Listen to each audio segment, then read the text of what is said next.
ನಮಸ್ಕಾರ ಸ್ನೇಹಿತರೆ, ಎಲ್ಲರಿಗೂ PKV ಕನ್ನಡ ಯೂಟ್ಯೂಬ್ ಚಾನಲ್ಗೆ ಸ್ವಾಗತ ಸುಸ್ವಾಗತ. ಇಲ್ಲಿ ಕರ್ನಾಟಕದ ವಿವಿಧ ಭಾಗದಲ್ಲಿ ಧಾರಾಕಾರ ಮಳೆ ಆಗುತ್ತಿದ್ದು, ಕರ್ನಾಟಕವು ಸೇರಿ ದಕ್ಷಿಣ ಭಾರತದ ವಿವಿಧ ಭಾಗದಲ್ಲಿ ನೈಋತ್ಯ ಮಾನ್ಸೂನ್ ಚುರುಕುಗೊಂಡಿದ್ದು ಭಾರಿ ಮಳೆ ಆಗುತ್ತಿದೆ. ಹೌದು, ಬೆಂಗಳೂರು ಸೇರಿ ಕರ್ನಾಟಕದ ವಿವಿಧ ಭಾಗದಲ್ಲಿ ಇನ್ನೂ ಒಂದು ವಾರ ಮಳೆ ಮುಂದುವರಿಯುವ ಸಂಭವ ಇದೆ ಎಂದು ಭಾರತೀಯ ಹವಾಮಾನ ಇಲಾಖೆ IMD ಮುನ್ಸೂಚನೆ ಕೊಟ್ಟಿರುವಂಥದ್ದು. ಸ್ನೇಹಿತರೆ, ಕರಾವಳಿಯ ದಕ್ಷಿಣ ಕನ್ನಡ ಭಾಗದಲ್ಲಿ ಭಾರಿ ಮಳೆ ಆಗುತ್ತಿದ್ದು ಶಾಲಾ ಕಾಲೇಜುಗಳಿಗೆ ರಜೆ ಘೋಷಣೆ ಮಾಡಬೇಕಾದ ಪರಿಸ್ಥಿತಿ ಎದುರಾಗಿದೆ.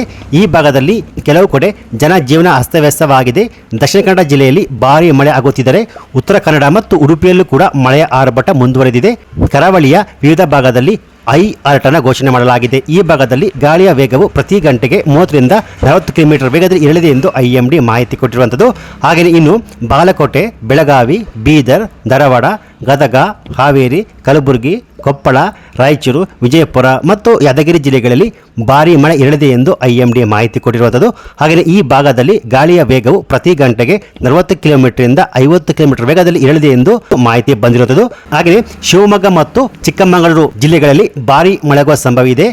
ಬಳ್ಳಾರಿ, ಬೆಂಗಳೂರು ಗ್ರಾಮಾಂತರ, ಬೆಂಗಳೂರು ನಗರ, ಚಾಮರಾಜನಗರ, ಚಿಕ್ಕಬಳ್ಳಾಪುರ, ಚಿತ್ರದುರ್ಗ, ದಾವಣಗೆರೆ, ಹಾಸನ, ಕೊಡಗು, ಕೋಲಾರ, ಮಂಡ್ಯ, ಮೈಸೂರು, ರಾಮನಗರ ಮತ್ತು ತುಮಕೂರು ಜಿಲ್ಲೆಗಳಲ್ಲೂ ಸಹ ಕೆಲವೆಡೆ ನಿರಂತರ ಗಾಳಿಯೊಂದಿಗೆ ಅಂದರೆ ಗಂಟೆಗೆ 30ರಿಂದ 40 ಕಿಲೋಮೀಟರ್ ವೇಗದ ಗಾಳಿಯೊಂದಿಗೆ ಹಗುರದಿಂದ ಸಾಧಾರಣ ಮಳೆಯಾಗುತ್ತೆ ಎಂದು IMD ಮಾಹಿತಿ ಕೊಟ್ಟಿರುವಂಥದ್ದು.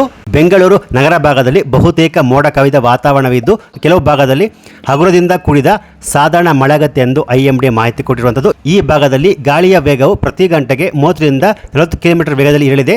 ಹಾಗೆಯೇ ಗರಿಷ್ಠ ಮತ್ತು ಕನಿಷ್ಠ ತಾಪಮಾನವು 31 ಡಿಗ್ರಿ ಸೆಲ್ಸಿಯಸ್ ಹಾಗೂ 22 ಡಿಗ್ರಿ ಸೆಲ್ಸಿಯಸ್ ಇರುವ ಸಂಭವ ಇದೆ ಎಂದು IMD ಮಾಹಿತಿ ಕೊಟ್ಟಿರುವಂಥದ್ದು. ಸ್ನೇಹಿತರೆ,